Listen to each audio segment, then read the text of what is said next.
இணையதள தேரிலேறி உலகெல்லாம் வலம் வரும் இசை முரசு வானொலி. இது இதயங்களை இணைக்கும் வானொலி.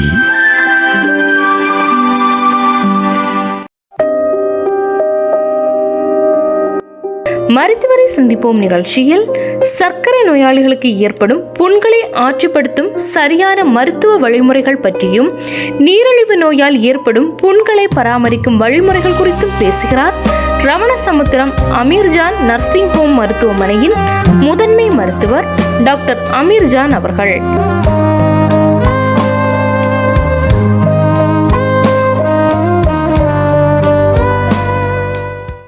இசை முரசு FM இணைய வானொலி நேயர்கள் அனைவருக்கும் நெஞ்சம் நிறைந்த சலாம். அஸ்ஸலாம் அலைக்கும்.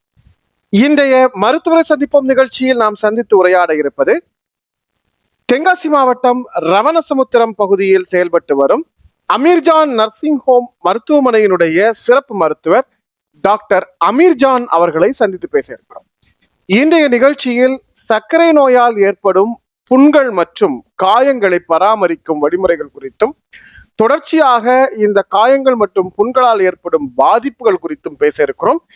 சர்க்கரை நோய் தொடர்பான மிகச்சிறந்த சிகிச்சையை வழங்கி வரும் டாக்டர் அமீர்ஜான் அவர்கள் தொடர்ச்சியாக இது போன்ற பல்வேறு விழிப்புணர்வு நிகழ்ச்சிகளை ஊடகங்கள் வழியாக, சமூக வலைதளங்கள் வழியாக பேசி வருகிறார்கள். அந்த வகையில் இப்போது இசைமுரசு மருத்துவரை சந்திப்போம் நிகழ்ச்சியில் இணைந்திருக்கும் டாக்டர் அமீர்ஜான் அவர்களை நம் அனைவர் சார்பிலும் அன்போடு வரவேற்றுக் கொள்வோம். அஸ்ஸலாமு அலைக்கும் சார். வலைக்கும் ஸலாம். அல்ஹம்துலில்லாஹ் சார். சார், இப்போ சர்க்கரை நோய் அப்படிங்கிறது எல்லா ஊர்கள்லையும், எல்லா வீடுகள்லையும், குடும்பங்கள்லையும் பரவலாக காணப்படுகிற ஒரு பொது பிரச்சனையாக மாறிடுச்சு. ஆனா நாள்பட்ட ப்ராப்ளமா இருக்கக்கூடிய இந்த சர்க்கரை நோய்க்கு மிகப்பெரிய எதிரி அப்படின்னா அந்த சர்க்கரை நோயாளிக்கு ஏற்படக்கூடிய புண்கள் தான். நார்மலா எல்லாருக்கும் சின்னதா அடிபடும், அல்லது தோல்ல ஏதாவது சின்ன சிராய்ப்புகள் வந்துடும், அல்லது ஒரு சின்ன விபத்துகள் ஏதாவது ஒரு வகையில பட்டுடலாம். சர்க்கரை வியாதிகளுக்கு இருக்கக்கூடியவங்களுக்கு குறிப்பா இந்த புண் ஏற்பட்டால் ஏன் ஒரு விதமான பதற்றம் ஏற்பட வேண்டிய அவசியம் என்ன? அடிப்படையில் சர்க்கரை வியாதி உள்ளவங்களுக்கும் இல்லாதவங்களுக்கும் புண்கள் ஏற்படுறதுல என்ன வேறுபாடு இருக்கு சார்? இந்த உலகத்துல அதிகமாக காணப்படுற வியாதிகள்ல மூன்றாவது இடத்தை பிடித்திருக்கிறது இந்த டயபெட்டிஸ்ங்கிற வியாதி, நீரிழிவு. முதல் 2 இடங்களையும் இருதய நோயும் புற்றுநோயும் ஆக்கிரமித்துள்ளன. சரி. இப்போ நம்ம உடலுடைய அமைப்பு, இரத்த ஓட்ட அமைப்பை பார்த்தால் நம்ம இருதயத்திலிருந்து அந்த இருதயத்தில் உள்ள அறைகள் அதை நம்ம ரத்தத்தை பம்ப் பண்ணி உடம்பில் உள்ள எல்லா பகுதிகளுக்கும் எடுத்து செல்கின்றன. அப்ப இருதயத்திற்கும் காலுக்கும் இடையே வெகு தூரம் இருக்கின்றது. ஆமா. அதுல நிறைய இரத்த குழாய்கள் முதலில் பெருசாக ஆரம்பித்து அப்புறம் பைஃபர்கேஷன், அதாவது பிரிந்து பிரிந்து சென்று கடைசியில காலை இறுதி பகுதியை அடையும் போது அது நுண்ணிய இரத்த குழாய்களாக மாறிவிடுகிறது. சரி. அதனால் இயற்கையிலேயே அந்த கால்களுக்கு எல்லோருக்கும் அந்த இரத்த ஓட்டம் மிக குறைவாகவே இருக்கும் மற்ற இடங்களை விட. ஓ சரி. அப்ப இந்த குறைவாக இருக்க டயபெட்டிஸ் நோயாளிகளுக்கு இன்னும் குறைவாக காரணம், டயபெட்டிஸ்னால கொலஸ்ட்ரால் சில சமயங்கள்ல அதிகரிக்கப்படும்.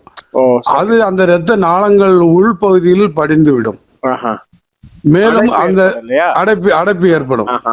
அப்ப அந்த அடைப்பு ஏற்படும். இந்த அடைப்பு சில சமயங்கள்ல அது காலுக்கு சப்ளை பண்ணுற நரம்பு மண்டலங்களையும் பாதிக்கும்.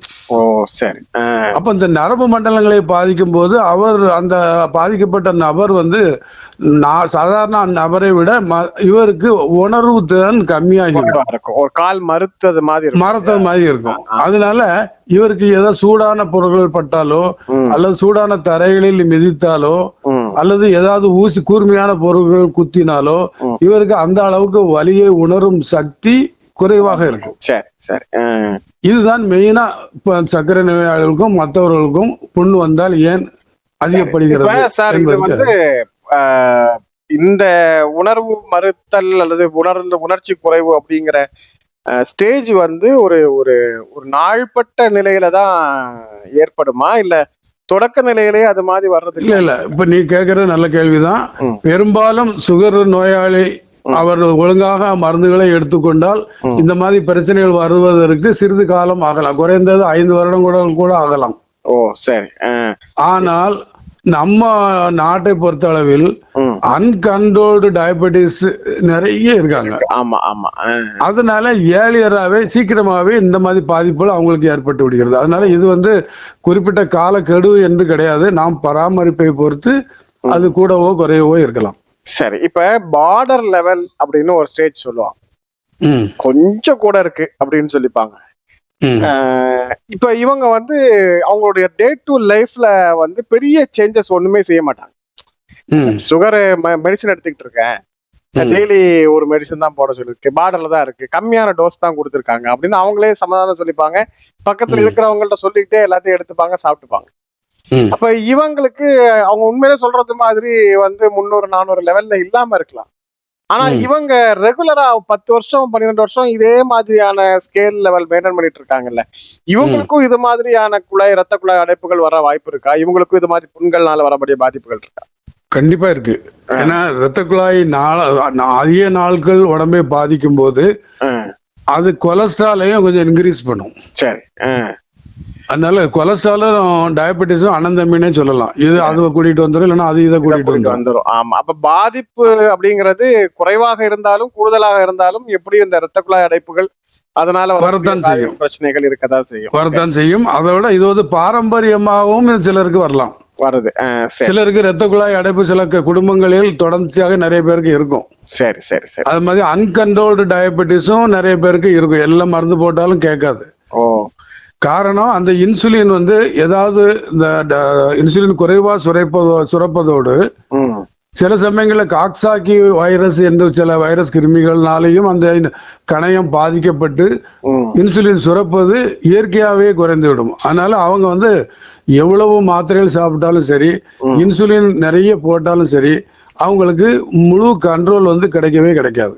சரி சரி. இப்ப இந்த புண் அப்படிங்கிறத மட்டும் நாம பேசுவதாக இருந்தா, புண்ணுலயே பல வகையான புண்கள் இருக்கு. ஒண்ணு வந்து பெரும்பாலும் இவங்க வந்து சர்க்கரை நோயாளிகளுங்க வந்து செருப்பு வந்து புது செருப்பு வாங்கி போட்டேன், செருப்பு மாத்துறேன், அதனால வந்து காலில் வந்து புண்ணு வந்துருச்சு அப்படின்னு சொல்லுவாங்க. இப்ப இதுல பிராக்டிக்கலா 2 விஷயம் வந்து நாம ஃபீல்டுல பாக்குறோம். ஒண்ணு, அந்த புண்ணு ஓப்பன்லே இருக்கு, காத்தோட்டமா இருக்கு, அந்த புண்ணு அவங்க வாட்டு இயல்பா வேலையை செஞ்சுக்கிட்டு இருக்காங்க. இன்னொன்னு, அந்த புண்ணை வந்து ட்ரெஸ்ஸிங் பண்ணி கட்டி வச்சுக்கிட்டே இருக்காங்க. இந்த 2 வேறுபட்ட வடிவம் இருக்கு. 2லயுமே வந்து அவங்களே வந்து வேறுபட்ட கருத்து சொல்லுவாங்க. அதை கட்டி வைக்க கூடாது, காத்தோட்டமா இருந்தாதான் சீக்கிரமா ஆறும், இல்ல கட்டி வைக்கணும், சீக்கிரமா கட்டி வச்சு வெளியில இருந்து நுண்கிருமிகள் எதுவும் தாக்காம இருந்தாதான் சீக்கிரமா ஆறும். இது 2யுமே நாம சர்க்கரை வியாதிகள்ல பாக்குறோம். உண்மையிலேயே இந்த புண்களை கட்டணுமா கட்டக்கூடாது? வழக்கமா இந்த புண்ணுங்க நீங்க சொன்ன மாதிரி செருப்பு அணிவதனால் வரும் புண்கள் இருக்குல்ல, இது டயபெட்டிஸ் நோயாளிகளுக்கு அந்த தோல்களுக்கு ரத்த ஓட்டம் குறைவாகவே கிடைப்பதனால் அந்த தோல் வந்து மிருதுவாகிவிடும், மென்மையாயிடும். அப்படி மென்மையாகும் போது ஈஸியா அந்த சிராய்ப்பு காயங்களோ இல்லைன்னா ஏதாவது உரசுவதனாலோ தொடர்ந்து உரசி கொண்டிருப்பதனாலோ அந்த தோல் பீந்து விடும். இந்த தோல் பீந்து அதுல இருந்து சிறிது பொன்னீர் மாதிரி லைட்டா ஒரு நீர் மாதிரி வரும். இந்த நீரை அவங்க சாதாரணமா எடுத்துக்கிடுவாங்க. சரி. இதுல இருந்து வெளியில உள்ள வைரஸோ பாக்டீரியா கிருமிகளோ இந்த நீர்ல அதுல அந்த டயபெட்டிஸ்காரங்களுக்கு ஒரு வித கொஞ்சம் அந்த கிருமிக்கு தேவையான வளர்ச்சிக்கு தேவையான அந்த இனிப்புகள் அதுல இருக்கும். ஓ சரி. அப்போ ஈயோ கொசுவோ மற்ற கிருமிகளோ அதுல வந்து நின்று இன்ஃபெக்ஷன் ஏற்படும் போது அந்த இன்ஃபெக்ஷன் வந்து டீப்பா அதுக்கு அடுத்த ஸ்டேஜுக்கு போயிடும், பாதிக்க வந்துடும். அது கடைசி ஸ்டேஜுக்கு போகும்போது நமக்கு எலும்பு வரைக்கும் அது பாதிக்கலாம். அது இக்னோரன்ஸ்னால நிறைய பேர் இது சாதாரண புண்ணு தானே அவங்க கையில கிடைச்ச மருந்து எல்லாம் போடுவாங்க. அப்போ இதுக்கு மெயினா முதல்ல என்ன பண்ணிருக்கணும், இவங்க ஆன்டிபயோட்டிக்கு முதல்ல டாக்டரோட அனுமதியோட அந்த ஆன்டிபயோட்டிக் எடுத்திருக்கணும். அப்புறம் அந்த ரத்த ஓட்டத்துக்கு ரத்த குழாய்க்கு ரத்த ஓட்டம் நிறைய வர்றதுக்கு தகுந்த ரத்த குழாயை விரிவடை செய்வதற்குண்டான சில மருந்துகளும் கொடுப்பாங்க. அந்த மருந்தையும் எடுத்துக்கிட்டோம்னா ரத்த ஓட்டமும் ஓரளவுக்கு சீரா இருக்கும். ஆன்டிபயோட்டிக் மருந்து கொடுக்கறதுனால இன்ஃபெக்ஷன் வந்து கண்ட்ரோல் ஆகும். அப்ப ஈஸியா குணமாகும். அதோட இந்த புண்ணு வரும்போது தோலுடைய நிறம் கருமையாக மாறும் சிலருக்கு. ஆமா ஆமா, அது கொஞ்சம் டேஞ்சரஸ். ஏன்னா அதுல வந்து உங்களுக்கு டீப்பா வரக்கூடிய இரத்த குழாய்கள்ல கொழுப்பு சத்தோ அல்லது இரத்த குழாய் தடிமனோ ஏற்பட்டு அந்த இரத்த குழாய் வரும் அளவு குறைவாக அந்த இடத்துக்கு வருவது குறைவாக இருக்கும். அதாவது ரத்தம் ஓட்ட அளவு குறைவா இருக்குமா இல்ல அந்த ரத்த குழாயினுடைய அளவே சுருங்கிருதா? இல்ல, ரத்த குழாயோடைய அளவே சுருங்கிரும். ஏன்னா உள் சுவர்ல வந்து கொலஸ்ட்ரால் படிஞ்சிருது. அதோட டயபெட்டிஸ்ல கொலஸ்ட்ரால் சேரும்போது என்ன ஆகும்னா அந்த பிளட்டோடைய திக்னஸ் ஜாஸ்தி ஆகும். நம்ம மேல இருந்து ரத்த ஓட்டம் இருக்காது. நம்ம மேல இருந்து ஒரு 10 அடி உயரத்துல ஒரு டம்ளர்ல தண்ணியை ஊத்துறோம், ஈஸியா கீழே வந்துரும். ஆமா, அதே அளவுக்கு எண்ணெயை ஊத்துனா அவ்வளவு சீக்கிரம் வராது. ஆமா ஆமா, அதனால திக்னஸ்னால வராது அந்த விஸ்காசிட்டி. அதனால இது வந்து ஸ்லோவா போறதுனால அதுவும் ஒரு பெரிய பாதிப்பை ஏற்படுத்தும். சரி சரி. இப்ப அது வந்து கட்டுறது கட்டாததை பத்தி கேட்டிருந்தேன். அது என்ன? ஆமா, கட்டுறது வந்து அதுல இன்ஃபெக்ஷன், அதாவது அந்த உள்ள டிஷ்யூ இருக்குல்ல, அதுவும் எல்லோ மஞ்சள் கலராகவோ அல்லது கருப்பு கலராகவோ மாறி இருந்தால் அதை கட்டி வைப்பதுதான் நல்லது. சரி. புண்ணு வந்து ஓரளவுக்கு நல்ல நம்ம டீப்ரிமெண்ட்னு சொல்லுவோம். அந்த கெட்டு போன டிஷ்யூ எல்லாம் நம்ம ரிமூவ் பண்ணிட்டு சிவப்பு கலர்ல வரும். அந்த பேஸ் வந்து சிவப்பு கலரா இருக்கும். அப்படின்னா ரத்த ஓட்டம் நல்லா வந்திருக்குன்னு அர்த்தம். சரி, அதை கெட்டாலும் பரவாயில்ல. அந்த நேரங்கள்ல கெட்டாட்ட கூட பரவாயில்ல, அடிக்கடி தொடச்சு நம்ம ஆயின்மெண்ட், அந்த ஆன்டிபயோட்டிக் ஆயின்மெண்ட்களை போட்டுக்கலாம். சரி. இப்ப இந்த கால்ல வந்து சின்னதா ஒரு காயம் ஏற்பட்டுச்சு, அது அப்படியே கொஞ்சம் கொஞ்சமா டெவலப் ஆகி ஒரு விரல எடுத்துட்டாங்க, ஒரு பகுதியை கட் பண்ணிட்டாங்க அப்படின்னு முழங்கால வரைக்கும் கட் பண்ண கேசஸ், முட்டி வரைக்கும் கட் பண்ண கேசஸ் எல்லாம் தமிழ்நாட்டுல பாக்குறோம். இப்ப இந்த கேசஸ் உடைய டெப்த் வந்து பாத்தீங்கன்னா சின்னதாதான் ஒரு சின்ன ஒரு பொட்டு மாதிரி ஒரு சின்ன புண்ணு வந்துச்சு, அதை ட்ரெஸ்ஸிங் பண்ணி அப்படியே குறைஞ்சு பெரிய பாலம் மாதிரி உருவாகி அது அப்படியே அரிச்சு போயிருச்சு அப்படின்னு சொல்லுவாங்க. ட்ரெஸ்ஸிங் பண்றதுனால இந்த புண்ணுடைய சுற்றளவு வந்து அதிகரிச்சுக்கிட்டே இருக்குன்னு ஒரு கூற்று சொல்றாங்க. இது ஒரு தவறான ஒரு கருத்து. இல்ல, இதுல எப்படின்னா டயபெட்டிஸ்னால மட்டும் இந்த நிலை வர்றது இல்ல. டயபெட்டிஸ்ல கேங்கிரீன், அதாவது அதுல ட்ரை வெர்ட் கேங்கிரீன், அதாவது டிஷ்யூகள் செத்து போறது. சரி, அது பொதுவா ரத்த ஓட்டம் இல்லாம வருது. இதுல இதோட ஆட் இன்னொரு ஃபேக்டர் என்னன்னா TAOன்னு சொல்லு, த்ராம்போ ஆஞ்சைட்டிஸ் அபிலிட்டரன்ஸ், அதாவது ரத்த குழாய் வந்து கம்ப்ளீட்டாவே சுருங்கி அது ரத்தம் இல்லாம ஆகுது. அப்படி ஒரு நோய் இருக்கு. இது பெரும்பாலும் ஸ்மோக்கர்ஸுக்கு வரும். சரி. இந்த டயபெட்டிக்காரங்களே ஹெவி ஸ்மோக்கர்ஸ், செயின் ஸ்மோக்கர்ஸா இருந்தா அவங்களுக்கு ஏற்கனவே இந்த ரத்த குழாய் உள்ள அடப்பட்டிருக்கும். அப்ப டயபெட்டிஸ் வந்து அது அக்ரவேட் அந்த லெவல், அது அதிகப்படுத்திடும். இந்த மாதிரி நோயாளிகளுக்கு தான் நம்ம அந்த குறைஞ்சு பாக்குறது எதுக்குன்னா பிளட் சர்க்குலேஷன் எது வரைக்கும் இருக்குன்னு தெரிஞ்சுக்கிறதுக்கு. அதுக்கு பதிலா இப்போதைக்கு டாப்லர் ஸ்டடிஸே வந்துருச்சு. இந்த டாப்லர் எடுத்து பார்த்தோம்னா அந்த ஆர்டீரியல் டாப்லர்னு எடுக்கணும். அதாவது இதுல டாப்லர்ல சுத்த ரத்த குழாய், அசுத்த ரத்த குழாய்க்கு 2 தனித்தனி டாப்லர் இருக்கு. இப்ப நம்ம பார்க்கக்கூடியது சுத்த ரத்த குழாய்க்குள்ள டாப்லர். அதாவது அதுல பார்த்தோம்னா இந்த பாப்புலிட்டியல்னு சொல்றது முட்டுக்காலுக்கு கீழே உள்ள ரத்த குழாய்கள் இருக்குல்ல, அந்த குழாய்கள்ல இருந்து கீழே எவ்வளவு தூரத்துக்கு நமக்கு பிளட் சர்க்குலேஷன் ஒழுங்கா இருக்குங்கிறது அது காட்டும். அதை நம்ம ப்ராப்பரா தெரிஞ்சுக்கிட்டோம்னா அதை நம்ம ஏர்லியரா சரி பண்ணலாம். எப்படின்னா ஒரு 25% தான் அங்க ஃபங்க்ஷனா இருக்கு அப்படின்னா, இப்போ அப்டாமினல்ல இருந்து நமக்கு அயோட்டா, மகாதமனி, டிசெண்டிங் அயோட்டான்னு வரும், பெரிய ரத்த குழாய். அந்த ரத்த குழாய் நம்ம இடுப்பு பகுதியில வந்து வலது காலுக்கும் இடது காலுக்கும் தனியா பிரியும். அந்த பிரிகிற இடத்துல வரைக்கும் நம்ம அந்த செக் பண்ணோம்னா அந்த இடத்துல இப்ப ஹார்ட்டுக்கு ஆபரேஷனுக்கு, ஹார்ட் அட்டாக்கு ஸ்டென்ட் எல்லாம் வைக்காங்கல்ல, அதே மாதிரி இப்ப இந்த ரத்த குழாயிலையும் ஸ்டென்ட் வச்சோம்னா அப்ப மேல இருந்து வர ரத்த ஓட்டமே நமக்கு ஸ்பீடா இருக்கும். அந்த ஸ்பீடா இருக்கிறதுனால கீழே வந்து நமக்கு ஈஸியா ரத்த ஓட்டம் கிடைக்கும். இப்ப இது வந்து லேட்டஸ்டா உள்ளது. இது வந்து ஓபி மெத்தட்ல, அதாவது பெரிய அட்மிஷன் இல்லாம டே கேர்ல இதை செஞ்சு குணப்படுத்திருந்தாங்க. சிறப்பு. இது இப்ப லேட்டஸ்டா உள்ளது. இதனால நான் எனக்கே ஒரு 4-5 பேஷண்ட்டுக்கு அப்படி அட்வைஸ் பண்ணி அவங்க இது ஒரு 2 லட்சம் ரூபாய் பேக்கேஜ்ல இதை கார்பரேட் ஹாஸ்பிட்டலே பண்றாங்க. சரிங்க சார். இப்ப நம்ம வந்து இந்த ரத்த குழாயினால வரக்கூடிய பாதிப்பை பத்தி பேசும்போது இதுலயே வெரிகோஸ் பிரச்சனை இருக்கக்கூடியவங்க ஒரு குரூப் இருக்காங்க. இப்ப வந்து நார்மலா புண்ணு ஏற்பட்டு அதுல ரத்த குழாய் ரத்த ஓட்ட குறைவு ஏற்படுறது, ரத்த குழாய் அடைப்பு ஏற்படுறது, உராய்வினால வரக்கூடிய புண்கள், இது ஒரு பக்கம். ஏற்கனவே அந்த வலை அமைப்போட நரம்பு வலைநோய் பிரச்சனை இருக்கக்கூடியவங்களுக்கு அவங்களுக்கு வந்து ஏற்கனவே ரத்த ஓட்ட குறைபாடு பிரச்சனைகள் ஒரு பக்கம் இருக்கும். அதுல இந்த வெரிகோஸ் அல்சர்ங்கிற போது அந்த ரத்த ஓட்டம் முழுமையா ஒரு ரத்த குழாயில அடைபடுறதும் ஒரு பிரச்சனையா இருக்கு. இந்த நோயாளிகளுக்கு வந்து சர்க்கரை வியாதி நாள்பட்ட காலத்துல இருக்கும்போது இவங்களுடைய பிரச்சனை எப்படி எதிர்கொள்ளப்படும் இந்த புண்ணு சார்ந்த விஷயம்? அதாவது வெரிகோஸ் வெயினுங்கிறது ரொம்ப நேரம் அவங்க நின்றுகிட்டே வேலை பாக்குறவங்க, இல்லைன்னா ரொம்ப நடக்கிறவங்க, அப்புறம் அந்த காஃப் மசில்ஸ் இருக்குல்ல, கெண்டைக்கால் சொல்றோம், இது வந்து பலவீனமா இருக்கவங்க, இவங்களுக்கு வந்து அந்த ரத்த குழாய்கள் வந்து அந்த அதுக்கு தோலுக்கு அடியில அந்த சதைக்கு அடியில உள்ள ரத்த குழாய்கள் விரிவடையும். சரி. அதாவது கீழே இருந்து அஸ்த ரத்தத்தை அந்த குழாய் வந்து ஹார்ட்டுக்கு வலது பக்கத்துக்கு கொண்டு போகும். அப்போ மேல ஏறும்போது அதுல ஒவ்வொரு குறிப்பிட்ட இடத்துல வால்வுகள் இருக்கும். இந்த வால்வுகள் வந்து மேல போன ரத்தத்தை கீழே இறங்க விடாது. சரி.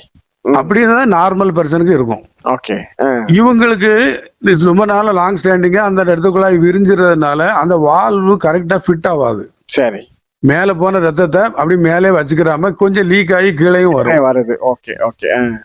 வால்வு க்ளோஸ் ஆகும்போது கம்ப்ளீட்டா பெர்ஃபெக்ஷனா இருக்காது. அப்ப கீழே வரும்போது அந்த ரத்த குழாயில அந்த எக்ஸ்ட்ரா உள்ள ரத்தம் கெட்டும். அதுதான் நமக்கு வெளியே நரம்பு சுருட்டு மாதிரி தெரியும். சரி சரி சரி. இதுதான் வேரிகோஸ்.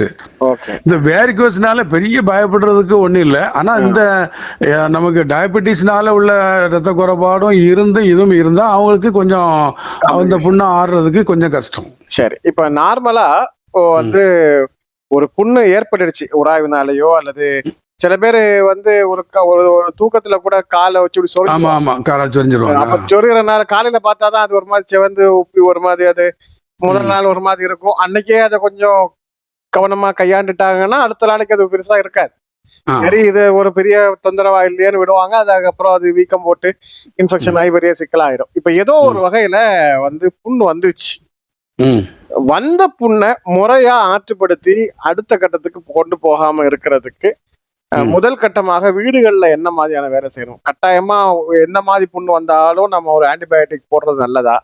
இல்ல இந்த மாதிரி இல்ல. அவங்க டயபெட்டிஸா இருந்தா கண்டிப்பா டயபெட்டிஸா இருந்தா கண்டிப்பா அந்த டெட்டனஸ் டாக்சைடு இந்த டிடி முதல்ல போட்டுக்கணும். சரி. ஏன்னா இது வந்து நமக்கு வந்து செப்டிக் ஆகாம இருக்கிறதுக்கு ஒரு பிரிவென்ஷன். சரி. இரண்டாவது வந்து அந்த புண்ணு மேலோட்டமா இருக்கா இல்ல கொஞ்சம் டீப்பா இருக்காங்கிறத நம்ம கண்காணிக்கணும். சரி. மேலோட்டமா இருந்தா மெயினா வீட்டுல இருக்கிற பொருளை தேங்காய் எண்ணெய் நல்ல குளிர தேய்ச்சிட்டாலே போயிடும். அது கொஞ்சம் ஸ்மூத்னஸ் ஸ்மூத்தாவும் இருக்கும். அது மாதிரி இரிட்டேட்டிங் அந்த சென்சேஷன் குறையும். நமக்கு இச்சிங் இருக்க மாதிரி அதெல்லாம் எல்லாமே கொஞ்சம் கொஞ்சமா படிப்படியா குறையும். சரி.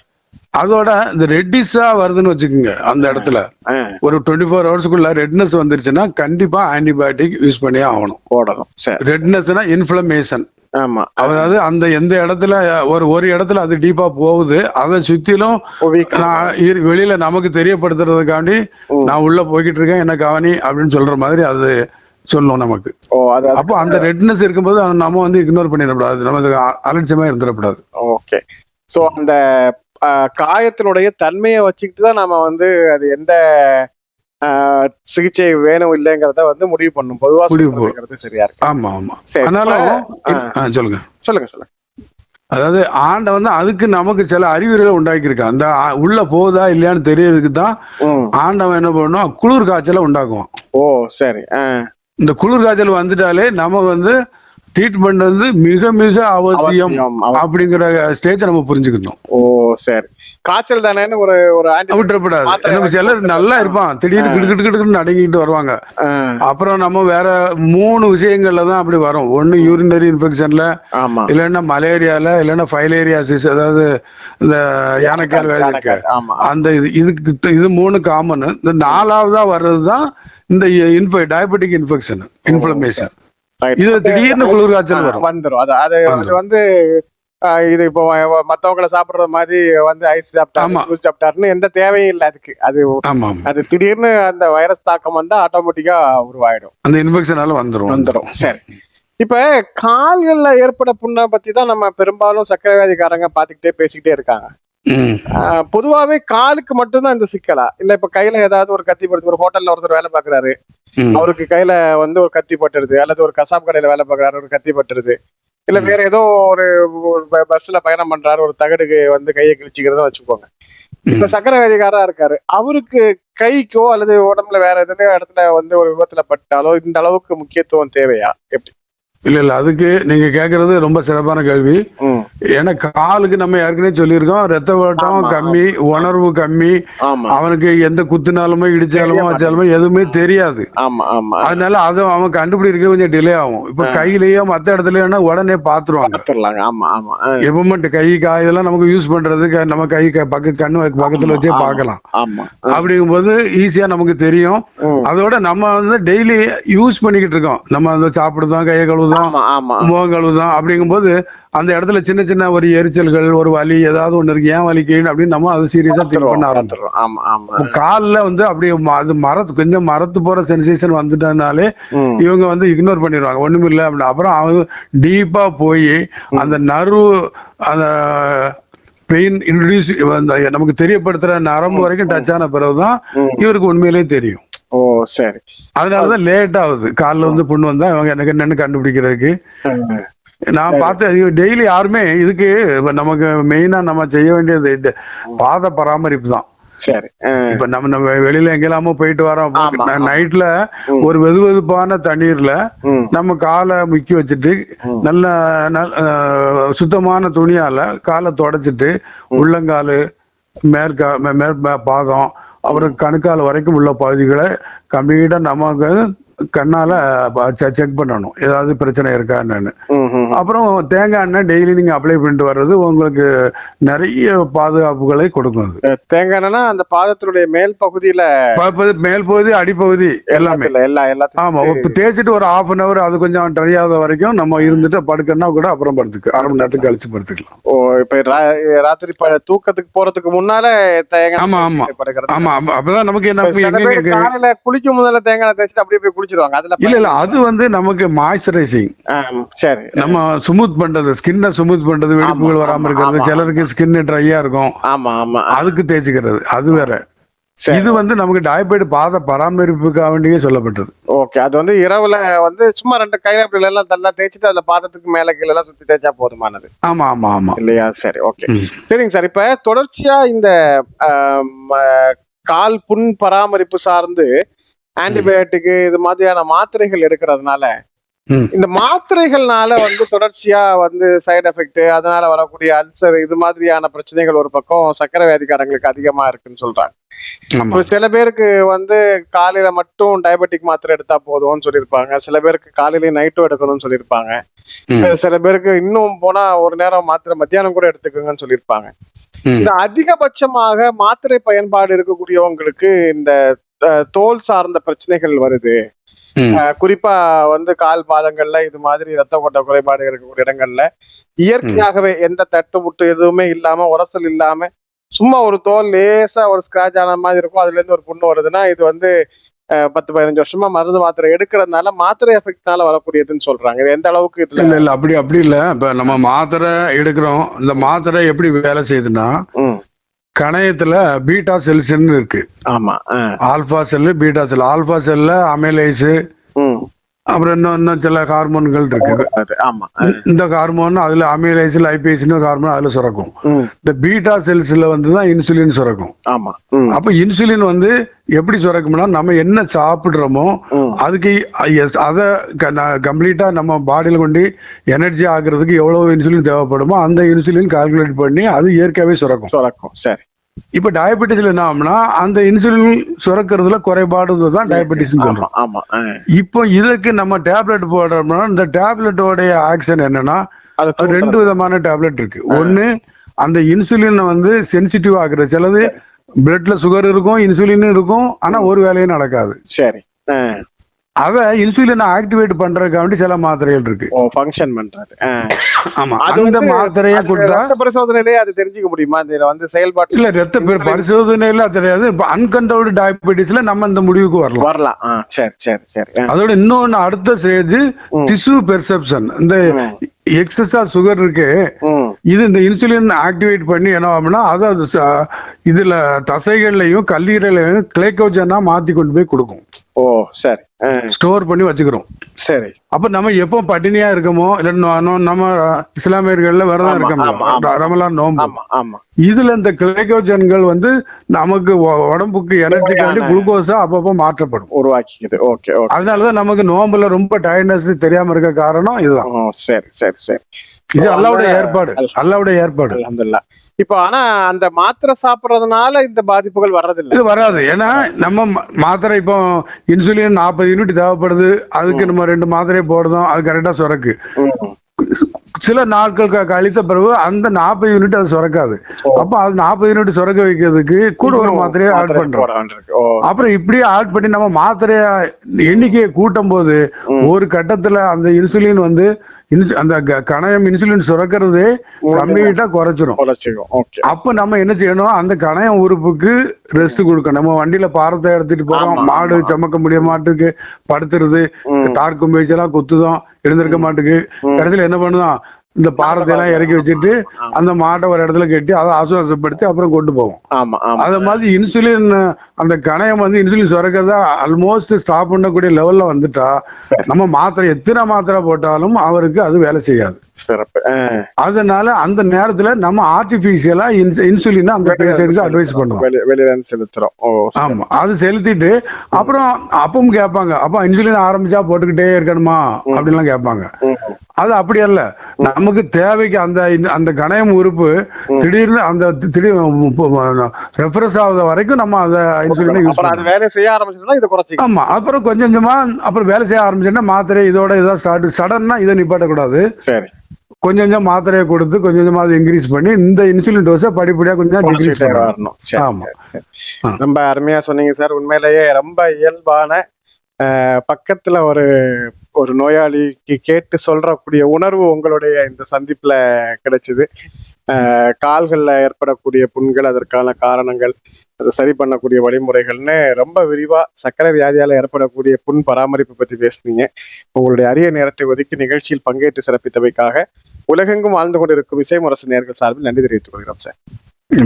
ரொம்ப சந்தோஷம் சார். அஸ்ஸலாமு அலைக்கும் நேயர்களே, இன்றைய மருத்துவ சந்திப்போம் நிகழ்ச்சியில் நாம் இதுவரை சர்க்கரை வியாதியால் ஏற்படக்கூடிய புண் மற்றும் அதற்கான காயங்கள் பற்றியும், அதை ஏற்படுத்தக்கூடிய பாதிப்புகள் குறித்தும், அதை பராமரித்து நிவாரணம் பெறும் வழிமுறைகள் குறித்தும் தெரிந்து கொண்டோம். நிகழ்ச்சியில் பங்கேற்று பேசிய ரவணசமுத்திரம் அமீர்ஜான் நர்சிங் ஹோம் மருத்துவமனையினுடைய சிறப்பு மருத்துவர் டாக்டர் அமீர்ஜான் அவர்களுக்கு நன்றிகளை சொல்லி மீண்டும் மற்றொரு நிகழ்ச்சியில் இன்னொரு சிறப்பு அழைப்பாளரோடு சந்திக்கும் முறை நன்றியும் சலாமும் சொல்லி விடைபெற்றுக் கொள்கிறோம். அஸ்ஸலாமு அலைக்கும். இணையதள தேரிலேறி உலகெல்லாம் வலம்பெறும் இசை முரசு வானொலி. இது இதயங்களை இணைக்கும் வானொலி.